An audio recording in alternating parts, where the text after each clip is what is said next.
Hello, Merel. I feel so grateful that you are agreeing to have this exciting, maybe vulnerable conversation with me about decolonizing work. So I just wanted to start off by saying thank you. Thank you for, I don't know, we're going to talk all the things. And so thank you for being willing. Yeah. I'm just like, whenever somebody wants to have this conversation, I'm like so here for it, because every time I have the conversation, I learn something. So I'm very, very excited to be here with you today. Yeah. Well, and so you've taken my first question, which was like, why did you agree? What's in your heart that said yes to this? It's one of the biggest questions that I have every day, all day. Right. It's like what economies are we shaping, and what kind of workplaces are we shaping, and right, especially also now, for example, right, like during this pandemic, I am home with like 3 little children at home. It is literally, I'm like recording messages for, my clients, potential leads, and right, the kids are climbing on the bed and they're jumping and screaming, and it's just like, the way that we expect others and ourselves to do work so often is riddled with all kinds of like shame, or right, I hear myself, for example, say, I'm sorry about the noise in the background, when really it's like, hi, I'm still standing, like we're still doing this, or I remember too, which is actually a moment where I didn't feel shame around this, was when I was doing this launch. It was almost 2 years ago, I think now. And it was fantastic. I think we booked close to $1 million that month in revenue, but it was all sales calls that I did literally with my newborn right on my boob. And I remember one of the people saying like, yeah, but this is how we can do it, right? Like as like the kind of people that we are in this season of life that we are in. And so I'm just fascinated by the whole topic. I think that how we build our businesses has a profound ripple effect, right? There is no such thing as work life and then personal life, in my opinion, at least, especially having a home business. It's extremely, right, like blended in. And who we are is just who we are, it's just. Yeah, exactly. So I'm excited to learn, as always. Yeah.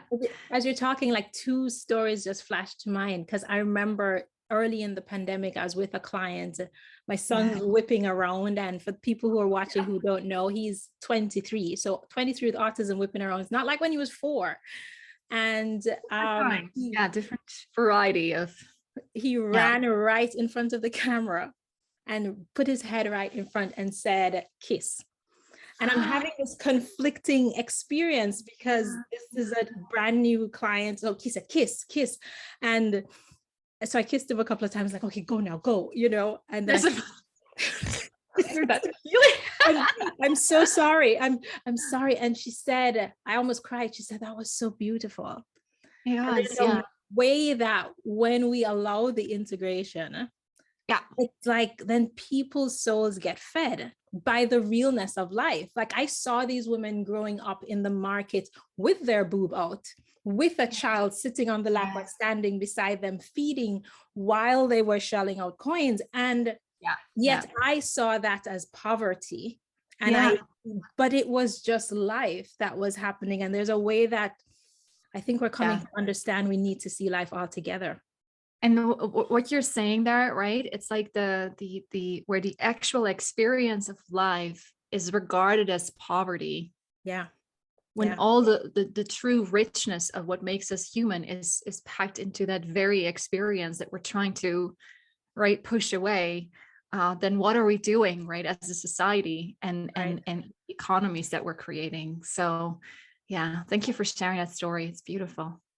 We strip it down into these kind of theories and formulas and frameworks that in no way can capture the full richness of who we are and how we are together, which is life and work and play and and all that. And I work with a lot of people who are getting to a place where they're making at least $500,000, often so high 6 figures into the 7-figure realm, and so they're doing a lot of hiring, for example, right? And a lot of sort of like this, right? There's nothing more helpless than a budding 7-figure entrepreneur, in my opinion. It's like, it's so vulnerable, right? It's so like, like, what am I doing? Right? Like, now all of a sudden, right, this having to sort of do things together with people where maybe before, you were able to do it by yourself or with like minimum support. And I was just speaking to one of my clients who has experienced, right, like basically one role, six moments of turnover within the last 6 months, right? And I think that goes very, very much back to also, right, experiences that. So what I do, like, I run a program myself, as you know, but I often sort of just go into other people's programs to sort of see, like, what do I like about this? Yeah. What do I don't like about this, right? To just feel it on a consumer level again. Yeah. And this program also talked so much about like hiring and team building and culture, design, and all of those things, but very much from the perspective of, what you're sharing, right? It's like, this is the template. This is like the thing that needs to happen in order for it to either be successful or not. Right? Yeah. And I sort of tentatively chose maybe like 2 or 3 strategies from this program to implement in my own business. And it's been terrible, right? It's been like 100% not successful because, right, it's simply saying like, here's like a bunch of tiles, you go pave over, right, the wildness of the inner landscapes of like all the people, right, that are in this room, because that will make it look neat, right? Yeah, and underneath it all, right, we're still human, right? We gotta push it away. And we break all those tiles so like, that all the roots and all the plants, everything is going to come right back out. It's going to like, yeah, exactly. Right. That picture of the tree that still finds its way through the concrete, right? It's very much that. Yeah. That tree was beside my house when I was growing up. It was fascinating. The sidewalk it doesn't matter what people did. Yeah. It's like, it doesn't matter what we think as society, right? Like life will find a way. Yeah. I think one of the things that why I asked to have this conversation with you is that I met you looking like a copywriter. Yeah. And then saw you become in front of my eyes a mother. Oh, like, I'm sure you were a mother when I met you, but you looked like a copywriter. And then there's this increasing complexity over time that you let us see that just was like, oh, like a real person where things are not tidy. Like, it's just like anybody has it tidy. And so as we think about, I think professionalism and compartmentalization and all these things are just echoes of this old system that's really been violent to a lot of us, especially women and minorities. What for you has this decolonizing process been? What does it mean for you as a person? Mm-hmm. I also just want to insert there that I actually think it has also been profoundly violent to white men. Like, yes. White men are often called out as like, oh yeah, the white man, right? It's like, no, this is everybody suffering. Everybody. Bell Hooks made that comment about the patriarchy, that first, for the patriarchy to be violent to whoever, there was violence to self. Against itself. Yeah, very much so. Yeah, exactly. I also just want to always sort of like infuse that into this conversation, because I see how much, the white men in my life struggle, right, with things like alcohol, addictions, loneliness, right, only feeling that they have like a few settings on their sort of like emotional radar, right? It's like fear expresses itself as anger, annoyance expresses itself as anger, right? It's like it's just it is not a kind system to anyone. Just to come back to your question, I'm very much a person who creates what I would love to see in others, right? So when I am sort of sensitive to I just feel so that everything is the same, or I feel like I'm surrounded by all these business owners and we're all doing our dance, but everybody feels like they need to do the same dance, and I actually feel a little lonely, right? Like what's going on here? And then I tend to be that person, you know, and I'm not alone, right? There's many of us who then sort of create the intimacy and the vulnerability, and also the accountability, right? That we're missing when we look out at like what we see around us.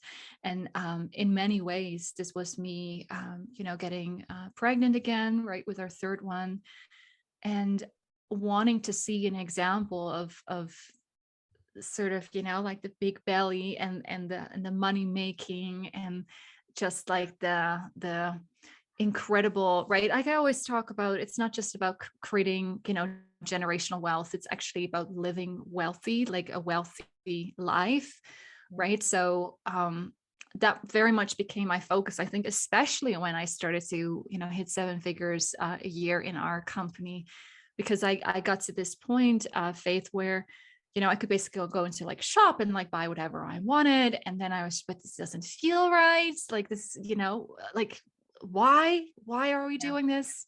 And so what? Yeah. And then I came back to this sort of like this season in my life that I had in my early 20s, where I actually didn't have any money. And I just, you know, as they say, right, sucked the marrow out of every like beautiful experience that came on my path, whether what that was like blossoms on a tree that I could just go and sniff, right? So, like do that with, or right, it was like the mist over the water, or just a beautiful conversation that I had. And then I was like, that's wealth, right? Let's redefine what wealth is. And I think that's what you've probably seen me do over the last few years. Yeah, redefining that for myself and then also for others. Yeah. So what would the violence of what do you think the violence has been, as you know, you mentioned the uniformity, almost the homogeneity of the business owners that we've seen and the ways that we've done Yeah. what are some other ways that you see colonization showing up in maybe the clients that you serve, in the businesses that you've seen around you, and even in your business, that continues to need to be challenged? Yeah, very much. Fully, yeah, so that we can yeah it's something that's very much in the forefront for me at all times, whether it's what's happening in my Facebook group, right? Like I have a free Facebook group. It's like, who doesn't, right? When I have a Facebook group, right? And we have sometimes sort of like, you know, live challenges and workshops, and right, we have the program. And what I feel constantly needs to be challenged is complacency, right? Especially, of course, among the white women inside of my community and the white people. You know, it was rather shocking to me that after, right, 2020, when I saw so many of them committing to this work and being anti-racist, and right, like all those things that became very came sharply into focus. Yeah. And then, you know, a year later, nobody's really talking, like, I mean, not nobody, but only a few, right? I was basically, and I know this is naive, but I was under the impression that everybody was like silently like educating themselves and you know, like learning and understanding and talking about like the practical like application of this work. And then sometimes, you know, I was in a conversation with people and it turned out that actually they had like put it aside like completely, right? And I just also want to, you know, say very, very clearly that I don't think that I'm like the white exception, right? There's many, many layers to how racism still lives in my body. And therefore, right, I still have like in many ways, like a colonialist body. But yeah, that is something that I continue to challenge within myself and then also the people around me. And it was actually really beautiful, right? Because one of the ways that violence shows up is in, for example, very tangible, right, lineups for like events, panels, stuff like that. And I reached out the other day to somebody's team because I was invited. And it was like this really big thing. And I asked them, I said, you know, tell me more about your speakers, right? Like, I'd love to hear, you know, tell me more. Exactly. And it turned out that the person was actually handling the whole like PR and getting the speakers together was a woman of color, right? And she was just like so happy that I asked that question.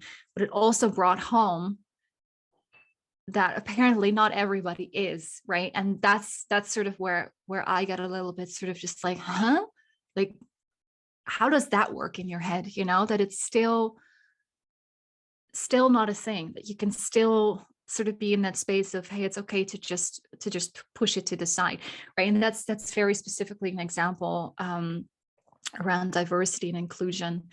But of course it lives everywhere, right? It lives in how people are with their teams, how they are with themselves, their families, right? It's in all the spaces that people are together. I tell people that the supremacy, racism, all these structures are in the air and they're in the water, right? So part of my own process had to be acknowledging my own racist thought, my own patriarchal leanings, my own, like, it's just knowing that, oh, I default to thinking men are the experts. I default to, white people are better. And I don't default to it in a conscious way. No. It just, and I think that when we can own that, then we can be curious about the various ways that shows up. So it was funny to me when I realized recently, like I've been doing this for a while, that I didn't have a structure mentally for power in hiring. I've hired for a long time. I've had staff and teams, and yet a structure that now I acknowledge as colonial. I was like, what's the other structure? And I wonder, so many times people don't have space for that. I don't know. I don't know exactly what the thing is. Like, it's like, and it may not be in a book. It may not be in a. I know, right? It's like what I hear all the time. Sukum, what's on your book list? Those are like the people who are curious about doing this work. What's and I the think structure? Too, right. I wish, like, for example, right, this is just me being curious here, so I might say something that's like super offensive, but I've actually been very tempted to talk about my experience as a white-bodied person doing this work, and some of the things that I knew I needed to bear, right? And of course it's always like what do you have to bear as a white person, right, compared to, right, all the other people. But there is certain things that we actually do need to bear. And I wish I could talk about it more openly, because then people can say, oh yeah, I can commit to that, rather than continuing to push it away, right? So one of the things that I realized I have to bear as a white person is that I'm going to hurt the people around me, right? I'm going to hurt the women of color around me, or the people of color, right? Like in my community, unintentionally, but very much that realization of the people that I'm most committed to uplifting, I'm going to inadvertently hurt, right? Like by something that's gonna just come out. And I made a boo like the other week, and I was just like, did that come out of me? Like, like that's just, I was like, afterwards it was like, yuck, like, ugh, right? So I mean, that's one thing. The other thing is that maybe, right, like my very existence in the space that I'm in, right, is problematic. Right? And that there's maybe nothing I can change about that, right? At least in the eyes of some people. Right. And another thing is that I might wake up one morning and, be sort of publicly shown that I made a mistake, and it's going to be very vulnerable and very exposed and very, right, like that fear of maybe being canceled for making a mistake. Right. Those are some of the things that, and it's not about a like, whoa, me, in regards to, right, doing this work. It is I wish I could talk more about, like, with other, white-bodied people, especially, right? Like, can you be okay with this? Can you accept that this is, right? Because as long as we don't talk about it, right, and it's sort of, we're not even supposed to talk about what that actually looks like, right? Because it's nothing compared to, yeah, right, like then people just pretend that this work isn't important enough to pay attention to, I think. That's what I'm hearing. That's exploding so many thoughts in my mind, because it's similar regardless of there's fragility in every area of privilege that we have. Yeah, very much. So it's your whiteness has fragility, and my, say, neurotypicalness or my heteronormativeness has fragility, and our willingness to kind of hold that and yet move forward with love in it, knowing that people, as you're saying, as I think about my kids who will say, mommy, this or that is what's going on for me, and I'm like, what is that? What is that? Let me hang on, Google,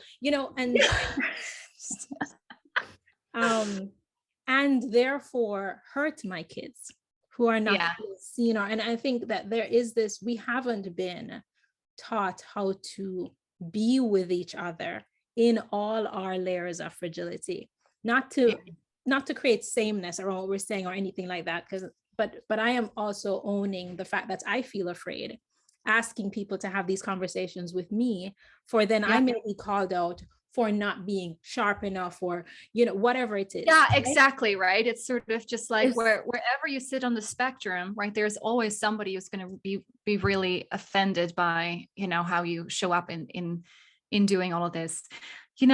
What you say also brings up a question of around like what is a micro aggression, right, which I think is a very interesting concept. Because I'm not heteronormative. I'm identify as queer, right? And I remember, for example, my mother-in-law at one point, I made a joke with Keith, my husband, and I said, I hope all our girls are going to be lesbians, so we don't have to pay any of those weddings, because they're like always playing bride and kissing each other and stuff like that. And then my mother-in-law heard that and she said, oh no, never. Right? It was like, okay. Right, that moment, but it hurt for weeks, right? And it's almost like they describe the microaggression as sort of almost like a paper cut, right? But what it almost is like, it's a tiny little knife, but because we have learned to think of ourselves as less, right, when we don't have privilege in a certain area, right, and depending on where you are, right, there's that beautiful circle that sort of describes like how much privilege you really have. Right, it's almost like when it's a true aggression, right? Like they literally stab you, but when it's a microaggression, it's almost like they hand you a tiny little knife, and because you have that whole societal sort of conditioning that there's something wrong with you or something less about you, you'll just like cut yourself, right, over and over again. So it's like it's literally like we're covered in paper cuts at that point, right? And I think there's a real underestimating of microaggressions, right? And also at the same time, we make them all the time, whether we want to or not. And I think this kind of speaks to the underlying capacity that we need, and whether this is at work, although as you know, with my work, I believe that since we're all working these damn long hours, may as well we be practicing this humaning at work, right? But this capacity to be with each other and to hold trust when a person says, I have a cut, and the thing that you said was the knife, because we right now, that's not what happens, right? And because there is did I do that myself? It was a mindset thing for me. Are those old beliefs, or is it what Merel said? And if it was what Merel said, is it because that's Merel's intention? Like there's an entire thing that we have that's so internal, when the thing between us needs to be, Merel, I felt this feeling when you said that thing, and can we hold some space just to talk about it? And to have those capacities in all our relationships across the board, regardless of where. Yeah, exactly. Yeah. what I'm very curious about, because like those moments happen to me all the time, because people know that I'm actually available for it. But also whenever I get a message like that, it's still like I'm like, oh, I did something really bad, right? I get it's there's that moment of yeah, I guess this comes back to what I was saying before, right? Like I caused harm, and there's a real almost like feeling of unsafety about it, because it's usually, right, it involves the people that I value very, very deeply, and that I am so grateful to, right, because they chose to trust me. Yeah. How do you work through that though? What happens after? How do you, because I also know that you've gotten through that, you know. Yeah. What I always have to remember is to also be compassionate with myself. I think I've gone a couple of times through that experience where I was literally about to take out, like, you know, the big whip and go like, ah, right, white guilt, where I did the wrong thing. And so understanding that be rigorous in the practice, be, you know, deeply committed to being willing to have those conversations, but also part of the decolonizing, right, is by not canceling yourself, right, and saying like, okay, right, it's I made a mistake, and that doesn't make me a bad person. And I think that's a really important key piece, because otherwise we will just like shut down, right? Like we will actually not get into a place where we even can do this work over and over again, right? Because I think that speaks back to the decolonizing self, because that's that whole structure of value that we're like, okay, you bad person, it's the, you know, I'm down here, I'm aspiring towards a better person, which is up here, you know, hoping that's our very much, right? Like now all of a sudden, like the ambition becomes to be like the best, like anti-racism decolonizing bitch out there, right? It's like, it's just like a shift, but it's like it's the same thing again, right? It's like, oh wait, there's like a hierarchy. Oh no, we weren't doing that anymore. Not the hierarchy, like we're not crushed it, no ladders. It's not the wrong ladder. No ladders at all. We got rid of the ladders. So if you're in wrapping this up, if just thinking about how this translates into business, anybody listening and thinking about how they're applying this to their work, what's one way that this shows up with you, with your team, in your business, with your structures? What's one thing that you've put in place to make this healing happen? To actually have people on my leadership team, right, who bring that diversity and inclusion into like the very heart of the company, right? I think what I see a lot, and I'm sure you've seen this too, right? It's like these tweets. Oh my God, I'm obviously not on Twitter. I feel like a baby boomer right now. And I'm a millennial, just so you know. Right? Like it's these tweets where you see like, this is, you know, somebody's coaching staff, right? And you see all white little heads, and you're, you know, this is like what the team looks like. And there's like one brown person on there. And then you see like, then this is what the program looks like. And there's like one Asian little, you know, face in there, and one black one, right? And it's this idea of, if you want to like basically build in accountability, right, at the very, very source of you know, from which everything flows, right? Like structures and systems and intentions and social media posts and like, right, all the things. You cannot just have diversity and inclusion sort of in the outer ring. It's really about like bringing it into the very core. And then within that, right, like can you create the trust necessary for people to actually call you to be open, right, when something doesn't feel good. And I think that it's such a worthwhile thing to make the time and space for, to understand and to create within your company. Alongside all the other things that we have to do. It's like Maybe integrated into, right? Because I'm thinking about all my program experiences within the US, because I have the privilege and pain of not having been a minority until I became a minority. I was like, wait, it took me a few years to realize, like, wait, what? I didn't know. So just to also acknowledge that there's an you can't define the feeling of being on the outside. It's just something you realize. It's just like, I see. And it's a pretty amazing thing to notice when you're not. And I think that the work that you've done as a person that's worked with you, the work that you've done to shift that around. I can't say exactly but I can say that I don't feel on the outside of you, that we are both in the same space. Yeah. That's priceless. And companies may need to understand that will reduce the Great Resignation and all these other things when it's we, not us.